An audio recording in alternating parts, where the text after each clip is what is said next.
اعوذ بالله من الشیطان الرجیم بسم الله الرحمن الرحیم. ټولو نوال خو زه د تاسو میډیا والا شکریا ادا کوم په هر حالت کې خپل د علاقې امن په باره سره او د مظلوم اواز په الله حکم رسول سلسله کې هر کام ته سټرګل کوئ او کوششونه کوئ او خپل مهنت د معاشرې دپاره یوه صحیح نمایندګي کولو کې خپل مهنت کوئ. 20 تاریخ نه 20 مارچ نه د نیشنل پیس کونسل په سطح چې کوم د امن سیمینار وشو او په هغې کې ډېرو قدرمنو عزتمندو مشرانو او د علاقې نوجوانانو فلاحي تنظیمونو والا او نورو د سکولونو والا کومو کسانو موږ سره شریکت وکړو. د هغو زه د زړه نه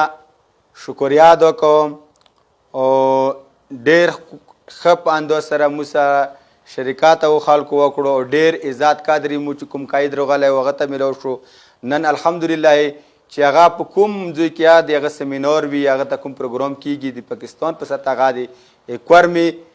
د دغه او چې څومره دته قدر میلاو شو د دغې هغه په هغه ځای کې خامخا ستاینه کوي او صفات یې کوي. نو په دې باندې زه د خپلې علاقې د مشرانو چې څومره موږ سره شریکت وکړو که کشرانو وکړو که فلاحي تنظیمونو والا وکړو دغه کامیاب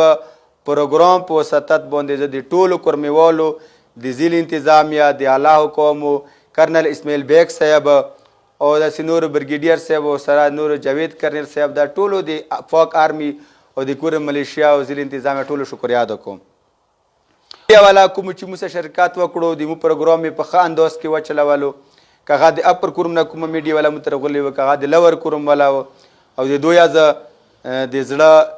ګهرۍ نه شکریا ادا کوم چې د مو پروګرام چې ښکلی کیږي یو خو په عوامو ښکلی کیږي چې عوام مشران او خلک مو سره شرکت وکړي او دویمه ښکلا چې د مو د پروګرام دی هغه میډیا دی چې هغوی پروګرام ته ښکلا ورکړي او په ښه طریقې وچلوي. نو دې سره مو د میډیا د تعاون ډېره شکریا ادا کوو. نو انشاءالله کوم پروګرام چې مو وشو دا یو شروعات و په کورمې کې د امن دپاره د مو کونسل چې دی هغه د پاکستان بلکې د 37 ملکونو په سطح باندې د امن دپاره کار کوي او بیا د کورمې په سطح چې مو کوم سټیپ خستی دی او مو د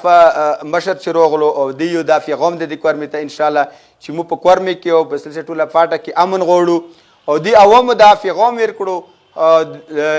ډاون کوم ډسټرک دی او کوم خلک دی د کورمې دغه علاقې په سطح باندې چې کومې خبرې کیږي دوی دا ښه پیغام ورکړو چې کورمې خلک چې دا پر امن خلک دي او دا د امن چې څوک علاقې کې جوړوي د هغو سره ملګرتیا کوونکي خلک دي. نو زه مزید د خلکو نه دا توقع لرم دا توقعات لرم چې موږ سره د دغه امن ټولګي کې شامل شي او علاقې دپاره چې یو داسې ښه فعال کردار ادا کړو چې علاقې کې تعلیم وي تجارت کې امن وي هغې کې به ترقیاتي کورونه کېږي هلته به تجارت کېږي او د غیر ملکونو نه چې کوم غیر علاقو نه چې کوم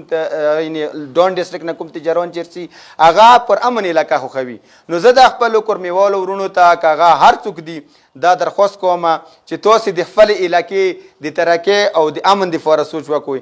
نه د خانه جنګۍ دپاره چې مو تاسو یو غلط پیغام بلې علاقې ته سي. نو الحمدلله زه د خپل کورمیوالو نه دا توقع لرم چې انشاءالله د کورمې خلک به په دې کې مو سره ښه کردار ادا کوي. مو نوجوانانو ته دعوت ورکوو مو مشرانو ته دعوت ورکوو مو فلاحي نورو تنظیمونو والاو ته دا دعوت ورکوو چې تاسو مو سره قدم میلاو کوئ چې د تاسو کوم د علاقې دپاره خدمات د مو د کوم خدمات چې در سره میلاو شي او دې کې مو تاسو مخکې نور پرمختګ وکړو د علاقې خدمات په اتحاد سره په اتفاق سره وکړو. ویلې چې هر یو فلاحي تنظیم چې دی هغه کوم تنظیمونه دی ارګنایزیشن دی هغه د علاقې د خور خریب دپاره د ښېګړې دپاره لګیا دي د علاقې دپاره لګیا دي. پاتې شو مو د مشرانو نه را درخواست کوو انشاءالله چې دوی مو سره میلاو شي او مو سره ښې مشورې مو ته راکړي او چې د علاقې دپاره د امن دپاره یو ښه کار وکړی شي او د علاقې خلکو کو یو چې کوم خلک یعنې د بل سوچ والا د هغوی د ښه سوچ طرفه د علاقې د امن د ترقۍ دپاره د هغو سوچ وروړي او علاقې دپاره یو پر امن ماحول جوړ شي او یو کاروبار جوړ شي. کوم د مو بچیان د تعلیم نه پاتې کېږي کوم خور غریب دی نن بزنس نشته دی چې د هغه ټولو ته یو کور یوه وسیله د خلکو راونه شي جنګ جګړې وي په دې کې هېڅ علاقې کې نه ترقي کېدای شي نه تعلیم کېدای شي نه کور کېدای شي نه تا یو کوم حکومت بیا هغې علاقې تا ته حکومت ته توجه نه ورکوي چې کومې علاقې کې اتفاق نه وي او اتحاد نه وي او امن نه وي